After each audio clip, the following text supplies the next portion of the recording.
नाज़रीन, ये सच है कि शायरी सच बोलती है। शायरी महज लफ्ज़ों को सलीके से बरतने का नाम नहीं है, बल्कि शायर वो मुसव्विर होता है जो ज़माने के हालात को लफ्ज़ों की पेंटिंग के ज़रिए समाज के सामने लाता है।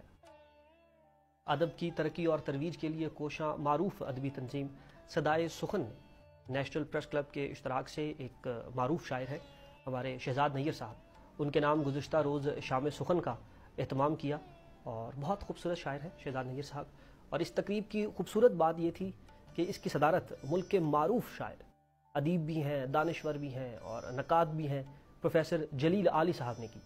और इसके मेहमान एजाज़ प्रेस क्लब के सेक्रेटरी जनरल अनवर रज़ा साहब थे, जबकि तंजीम के रूह रवां एम.ए. दोशी साहब, उन्होंने इसकी निज़ामत की और निज़ामत के फ़राइज़ अंजाम दिए। हम लोग किसी दिन कोशिश करेंगे कि उनको भी यहाँ पर मदऊ करें, उनसे भी कुछ बात की जाए।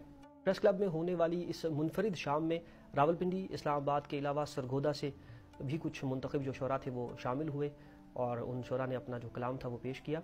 और इन शोरा हजरात में प्रोफेसर जलील आली साहब, शहजाद नैयर, जुनेद आज़र, शहजाद वासिक, सईद राजा और अहमद नवाज़, नासिर अली नासिर और तंजीम के चेयरमैन एम.ए. दोशी शामिल थे।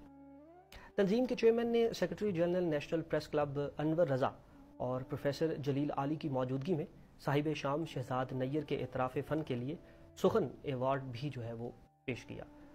और इस तकरीब के जो शुरका हैं, तकरीब के जो शुरका थे, उन्होंने मारूफ शायर शहजाद नैयर के एजाज़ में शाम सुखन को मुंतज़मीन के लिए बड़ी कामयाबी करार देते हुए ऐसी तकरीबात को जारी रखने की ख्वाहिश भी ज़ाहिर की है।